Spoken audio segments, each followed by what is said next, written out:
Oke,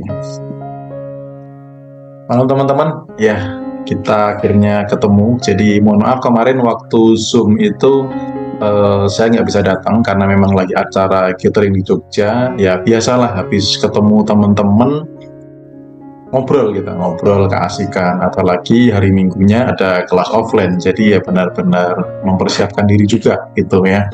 Dan teman-teman nanti juga yang sudah pernah ikut kelas offline di Jakarta ada catering ya. Jadi teman-teman silahkan manfaatkan untuk ngobrol santai, untuk kita berbagi pengalaman yang sudah dapat keajaiban bagaimana, yang belum apakah ada, karena kemarin dari pengalaman yang catering di Jogja, semua bertestimoni dapat keajaiban, entah kecil entah besar ya. Dan tadi barusan saja saya buka Telegram, itu barusan ada yang dapat keajaiban lagi nih.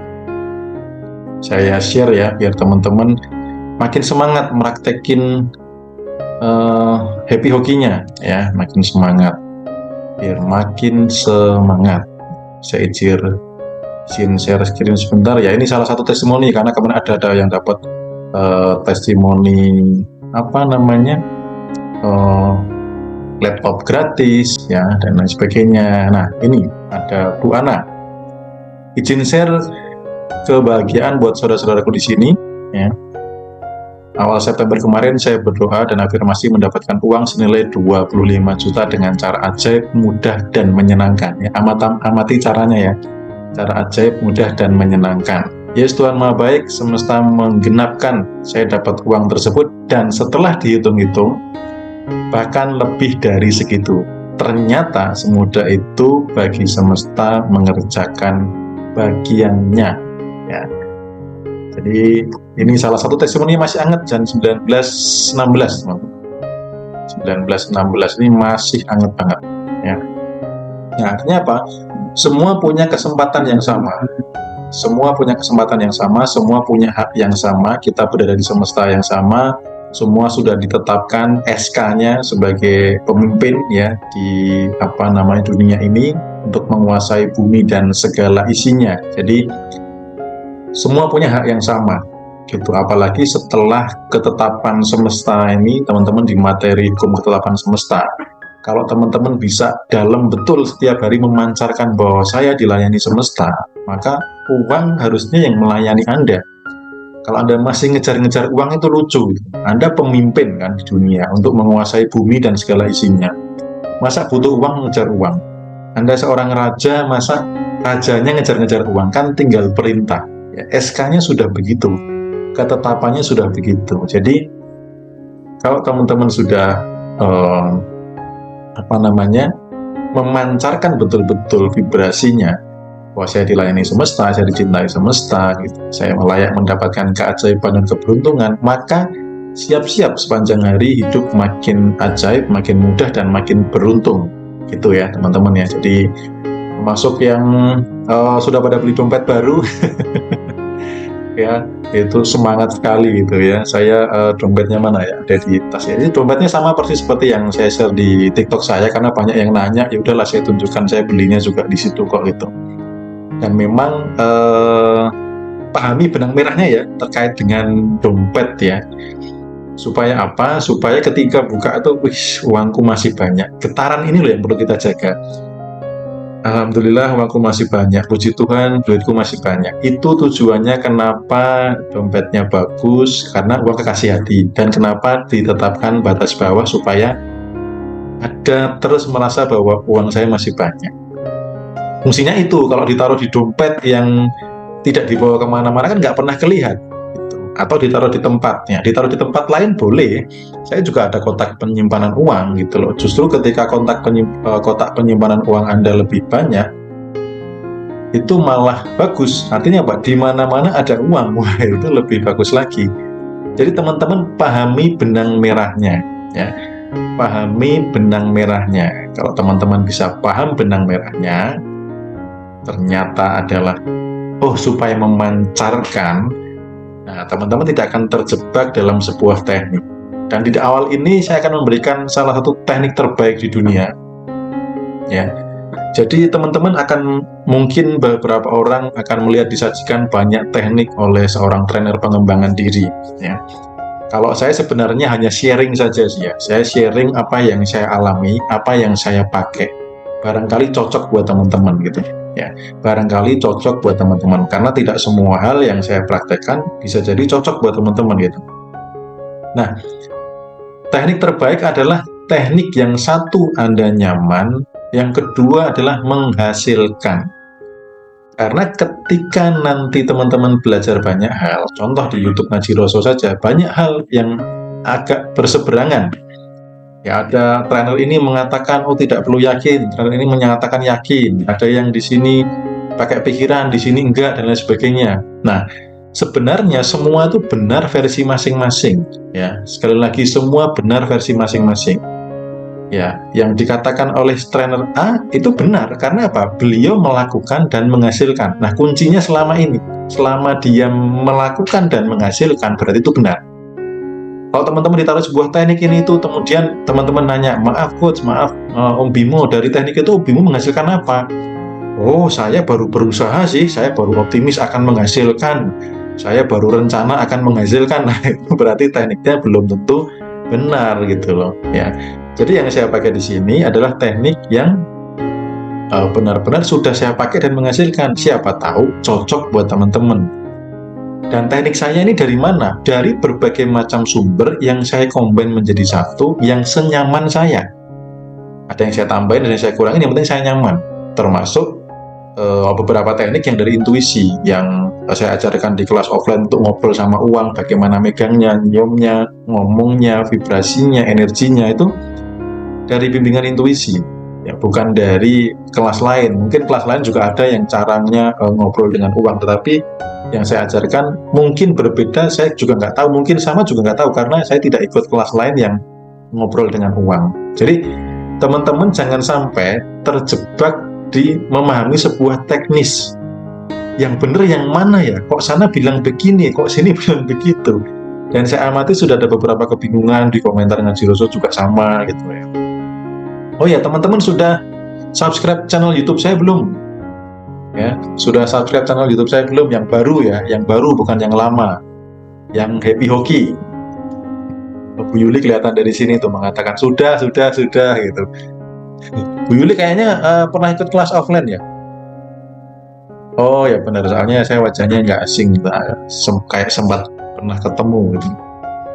Ya, jadi teman-teman subscribe di situ karena saya akan berbagi banyak hal di sana. Channelnya itu Happy Hoki ya. Channelnya HAPPYHOKI. Nanti saya share ya di Telegram, nanti akan saya share. Ini saya akan berbagi beberapa hal tentang kehidupan di sana supaya ya nambah lagi bermanfaatnya. Kalau TikTok sudah tahu semua ya, sudah follow semua ya. Supaya nanti ketika saya berbagi juga teman-teman dapat ilmunya juga. Nah, apalagi ya pertanyaan di grup yang paling dominan rata-rata kebanyakan soal uang ya. Coba ada yang mau tanya nggak? Yang mau ngobrol atau tanya, boleh angkat tangan. Bisa angkat tangan raise hand ya. Tahu raise hand di Zoom? Ada yang tahu nggak raise hand? Raise hand itu angkat tangan begini tapi tangannya di layar. Nah, kayak Pak Zaki nih. Pak Zaki, oke, boleh mic-nya dibuka Pak? Silakan. Assalamualaikum Om Bimo. Ya, waalaikumsalam. Sebentar, suara sound saya gedein dulu. Oke, silakan Pak. Oke, apa sudah terdengar Om? Sudah mantap, terdengar, jelas. Oke, salam hoki semua teman-teman yang ada di Zoom ini ya. Pertanyaannya gini Om, sejak kemarin. Ya. Untuk vibrasi atau getaran, itu getarannya itu dari yang kita pikirkan apa yang kita rasakan Om? Atau harus kedua-duanya gitu dipancarkan? Mungkin itu saja intinya ya. Terima kasih untuk semuanya. Alhamdulillah banyak keberuntungan sampai hari ini Om Bimo. Terima kasih ya. Mantap Pak Zaki. Ya, ikut senang ya. Oke, jadi vibrasi itu apa? Vibrasi itu adalah getaran rasa. Ya, getaran rasa. Nah, karena pikiran ini bisa kadang bertentangan dengan perasaan. Kata-kata bisa berbohong, pikiran bisa meleset ya. terus kemudian bahasa tubuh bisa dimanipulasi, tapi kalau vibrasi itu tidak bisa. Orang kalau sudah ada kebencian, ya kelihatan banget kok vibrasinya itu. Ya, orang kalau ada kemarahan kelihatan banget. Walaupun nggak mikir marah, tapi ketika dia nyimpen amarah, itu kelihatan. Dia nggak ngomong, saya nggak apa-apa, saya baik-baik saja, tapi di sini dongkol gitu ya. Itu terpancar gitu. Nah, pikiran ini bisa sebagai pengendali perasaan sebenarnya ya. Jadi perasaan-perasaan yang tidak berharga ketika berada di force itu bisa diperintah. Hai perasaan-perasaan tidak berharga, minggir, saya mau bahagia. Nah, kebanyakan orang itu pikirannya dikendalikan perasaan. Harusnya pikiran yang mengendalikan perasaan. Ketika bahayanya adalah ketika apa? Di vibrasi force, ketika perasaannya tidak baik, ya pikirannya dikendalikan, akhirnya marah-marah, akhirnya tidak sadar sedang melukai orang lain, tidak sadar sedang membenci orang lain. Nah, kesadaran ini menjadi tidak peka, tidak muncul karena apa? Dikuasai rasa yang false. Jadi pikiran dan perasaan itu sebuah hal yang berbeda. Jadi pikiran bisa memancarkan perasaan, perasaan bisa mempengaruhi pikiran juga, saling berkaitan. Oke, ada lagi yang mau angkat tangan? Silahkan, kita ngobrol-ngobrol santai aja di Zoom malam ini. Materinya udah jelas semua ya. Dan nanti saya akan update materi, teman-teman setelah Zoom ini akan saya buatkan grup alumni, karena batch 7 ini adalah batch terakhir saya bareng sama Coach Santo. Dan nanti kedepannya sendiri-sendiri, termasuk kalau kelas offline kemarin di Jogja saya sudah sendiri, dan testimoni juga luar biasa karena saya sangat meyakini apa yang teknik yang saya pakai asal selaras dengan kehendaknya itu powerful kok gitu. Ya karena ya kita tidak boleh mengesampingkan sang sumber rezeki gitu, makanya banyak sekali testimoni keajaiban gitu. Jadi nanti di Jakarta pun saya juga sendiri untuk kelasnya, kelas online juga sama. Nanti teman-teman ada beberapa update materi ya. Contoh nih, nomor 6 itu kan belief system penghambat finansial. Nah, teman-teman nanti saya berikan penawarnya atau usahanya supaya belief systemnya membaik, bagaimana yang harus dilakukan. Di materi itu kan baru berhenti pada silahkan ditulis ya, belief system yang menghambat finansial. Wah, ini nyari uang susah, nyari kerja susah, orang kaya susah masuk surga, dan lain sebagainya. Tadi di batch 8 ada pertanyaan bagus ya, ini saya rasa perlu saya share. Jadi sebelumnya saya mohon maaf dulu ya, karena tadi di grup alumni sempat saya ditegur sama Coach Santo karena seolah-olah saya tidak berhak menyampaikan, tapi saya mohon izin banget. Saya mau izin banget karena ini agak fatal ketika belief system ini berkait dengan kurang tepatnya pemaknaan sebuah hadis, sebuah ayat, sebuah kitab suci ya. Jadi ada sebuah hadis tadi yang di-share di grup 8 bahwa intinya orang yang beriman miskin itu lebih mudah masuk surga. Orang kaya itu 500 hari lebih lama kalau nggak salah, ada seperti itunya. Nah, di Nasrani juga ada bahwa orang yang miskin di hadapan Tuhan itu yang empunya surga, yang punya surga gitu. Nah, ini yang perlu dibenahi nih, karena kalau enggak, belief systemnya kurang tepat, akhirnya apa? Wah, kalau begini berarti nggak boleh kaya dong gitu loh. Karena yang miskin saja yang masuk surga. Nah, bagaimana coba? Kalau itu nancap di bawah sadar, Anda berusaha untuk kaya, sementara Anda tuh pengennya masuk surga, ya Anda akan diprotek sama bawah sadar Anda untuk supaya tidak kaya. Jadi seperti inilah sederhana dan dampak yang luar biasa dari belief system. Nah, itu sebenarnya ada miss dari pemaknaan, ya. Yang beriman miskin atau yang miskin di hadapannya itu artinya begini, teman-teman. Miskin di hadapannya itu gini, ya Tuhan, ya Allah, saya itu bukan apa-apa tanpamu gitu loh. Semua ini mobil, rumah mewah, ya uang miliar ini hanya titipanmu. Ini bukan punya aku, ini titipanmu, ini amanahmu. Sehingga apa? Merasa miskin di hadapannya, ya bukan merasa miskin di hadapan tetangga. Bukan ya. Beriman miskin itu artinya apa? Saya merasa tidak punya apa-apa, semua ini hanya titipan. Itu loh ya. Jadi pemaknaan yang betul seperti itu, bukan miskin di hadapan tetangga ya, tetapi miskin di hadapannya adalah merasa bahwa saya ini tanpanya bukan apa-apa. Merasa bahwa ini rumah mewah, mobil mewah, ya uang miliaran ini hanya titipan. Ini amanatnya. Nah, ini perlu saya sampaikan kenapa? Karena belief system ini kalau mengakar kuat dan salah pemaknaan, waduh, sayang banget gitu. Teman-teman sudah berusaha keras pengen kaya, akhirnya apa? Bawah sadarnya menolak supaya nggak kaya-kaya. Nah, pikiran sadar hanya 12%, bawah sadar 88%. Menang mana? Yang menang pikiran bawah sadar. Itu. Oke, Kak Christian ada pertanyaan? Saya akses dulu, buka dulu akses mic-nya, silakan. Boleh di klik mic-nya. Malam semua, makasih Om Bimo. Selamat malam, Pak. Suaranya jelas? Jelas. Sebenarnya mau sedikit testimoni. Dulu saya ngefans sama Pak Mardigu, ternyata ketemunya sama Om Bimo. Yang ternyata masih ada urutannya gitu loh.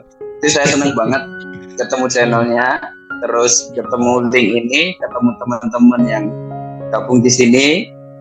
Terus yang kedua mau saya sampaikan, sebelum ikut Om Bimo, saya sudah nggak makan nasi selama 9 bulan ini, udah mengurangi porsi makan, dan ternyata ngaruh banget.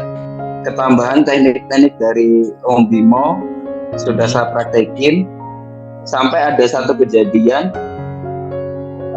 saya punya motor, kemarin ada join, saya gadein motor saya untuk dapat uang, mau bisnis usaha ikan lele. Ternyata di pertengahan jalan rusak, istilahnya kerjasamanya dirusak sama partner saya. Dan hati kecil saya nyuruh untuk ngeblokir ini orang. Setelah saya blokir, hati saya malah lega dan lebih enteng aja ngejalanin hidup, walaupun saya belum bisa menyelesaikan apa istilahnya yang saya gadekan ini, motor saya ini, gitu aja. Jadi ngerasa apa ya, ternyata ganjil banget di hati gitu loh Om. Ngaruh di situ. Apakah itu hal-hal yang kayak gitu harus dibersihin semua gitu, walaupun kita belum dapat keajaiban yang besar. Itu aja pertanyaannya Om dari saya. Oke, Christian. Oke. Ya, ternyata ngefans dengan Pak Mardigu ya. Imani nanti November bisa ikut kelasnya, karena November itu kan MMBC terakhir ya. Imani saja bisa ikut kelasnya gitu kan. Keajaiban itu kan masih bisa ditarik kan, masih. Nah, karena nanti saya juga akan hadir di November. Nanti saya akan hadir. Saya izin mute dulu ya, biar suara saya jelas. Nah, jadi nanti November saya juga akan hadir di kelasnya Pak Mardigu, di kelas MMBC yang terakhir. Teman-teman yang pengen dibantu harga orang dalam boleh ya. Ini gini-gini koncone wong pusat ya. Harga normalnya sekitar 7,5 juta, kalau harga orang dalam ya bisa 6 jutaan lah, 6,5 juta mungkin ya. Nanti coba saya cek lagi ya, sama orang dalamnya dikasih harga berapa gitu. Karena nanti ada beberapa teman-teman dari Ngaji Roso, kayaknya Mas Indra juga ada rencana mau ikut, dan saya juga akan ikut lagi sebagai penghormatan kepada guru besar saya, salah satu guru besar saya Pak Mardigu. Ya, terkait dengan perasaan-perasaan tidak nyaman, dongkol, jengkel, ya. Waktu di kelas offline Jakarta yang sebelumnya, teman-teman yang mungkin ada yang ikut ya, itu ketika saat di kondisi meditatif, saya memberikan sebuah materi untuk membuka tabir penutup keajaiban dan keberuntungan. Ya, apa itu? Adalah perasaan-perasaan punya musuh, ya. Punya musuh artinya kecewa dengan musuhnya, dengan orang yang pernah mengecewakan, pernah menipu, pernah membuat rugi dan lain sebagainya. Nah, perasaan-perasaan itu saya pandu di dalam gelombang bawah sadar untuk apa? Mendoakan mereka setulus-tulusnya. Doakan rezekinya, doakan kesehatannya, doakan kebahagiaannya, doakan keluarganya setulus-tulusnya. ya buat orang-orang yang pernah mengecewakan Anda. Suka nggak suka, mau nggak mau, doa itu kembali untuk Anda dan itu berlipat-lipat. Ya, dan itu yang salah satu membuka tabir keajaiban dan keberuntungan. Makanya jangan sampai menyimpan dendam kepada orang lain. Jangan sampai menyimpan kebencian, rasa kecewa, amarah karena pernah dirugikan. Ya, jadi teman-teman, caranya begitu. Salah satu cara adalah doakan setulus-tulusnya, sebaik-baiknya. Untuk keluarganya, untuk rezekinya, untuk kesehatannya, untuk masa depannya, doakan aja. Jadi teman-teman kalau mau melakukan boleh silahkan ya. Tulis 10 orang yang pernah merugikan Anda, yang paling Anda benci. Doakan semuanya setulus-tulusnya. Lihat nanti perubahan rezeki yang masuk ya. Lihat perubahan rezeki yang masuk. Saya juga melakukan dan ilmu ini saya dapat dari salah satu circle up saya yang asetnya ratusan miliar, yang PT-nya ada 24 atau 25 sekarang ya. Yang sekarang menjadi konsultan hukum saya dan juga sekaligus mentor bisnis ya. Dan uniknya teman-teman, beliau mau coaching saya termasuk di bisnis properti yang harusnya kalau private itu 150 jutaan. Beliau hanya minta saya untuk segelas kopi. Itu luar biasa sekali, keajaiban kebenaran, rezeki luar biasa. Kalau bayar konsultan hukum itu teman-teman tahu sendirilah. Dan saya hanya dengan ini, segelas kopi. Ini kopi cangkirnya cangkir PMI ya. Jadi nggak harus donor darah lagi. Itu ya, semoga saja terjawab dari Kak Christian tadi. Jadi bersihkan perasaan-perasaan itu nggak enak kalau dijaga itu dongkol, nggak enak ini di sini tuh pokoknya kayak mampet gitu loh, nggak plong gitu loh. Makanya teman-teman indikatornya tubuh sih. Sekarang tuh plong nggak di dada. Kalau enggak berarti kan menyimpan sesuatu gitu. Nah kalau saya nggak mau nyimpan kebencian gitu. Misalkan ada orang yang lain yang benci dengan saya, nggak apa-apa, biarin aja gitu loh. Karena orang yang membenci sama yang dibenci itu yang rugi yang mana? Yang rugi yang membenci loh, serius. Coba misalkan di sini yang kelihatan, misalkan siapa nih, Kak Anas misalkan. Kak Anas Adi ini, misalkan nih Kak Anas Adi ini benci sama saya gitu, ngompol sama saya. Nah ketika ketemu di jalan, siapa yang buru-buru pengen menghindar, ya kan? Pasti kan Kak Adi, wah ada Om Bimo lewat nih, ngumpet dulu mukanya nyebelin gitu. Karena sendiri yang susah, bener nggak? Pas mau tidur, kalau keinget nama saya, kebetulan benci sama saya, ngecek YouTube muncul di Ngaji Roso. Gemesnya gitu kan, mau tidur susah gitu, nggak nyenyak gitu. Sayanya gimana? Saya tidur nyenyak gitu. Jadi membenci itu rugi sendiri sebenarnya. Seperti minum racun tapi berharap orang lain yang mati gitu. Jadi menyimpan kebencian itu rugi gitu. Makanya ya amit-amit lah ya, jangan sampai lah membenci siapapun. Saya paling tidak suka dengan permusuhan, dengan hal-hal yang berbau kebencian gitu. Pokoknya ya kalau ada orang lain yang benci ke saya, itu urusan dia lah, nggak apa-apa lah. Saya agak akan bisa membuat orang lain semuanya suka dengan saya. Ingat melampaui skor 175. Nggak apa-apa orang nggak suka dengan saya, nggak apa-apa saya nggak sempurna. Udah, hidup damai. Enak loh hidup damai itu.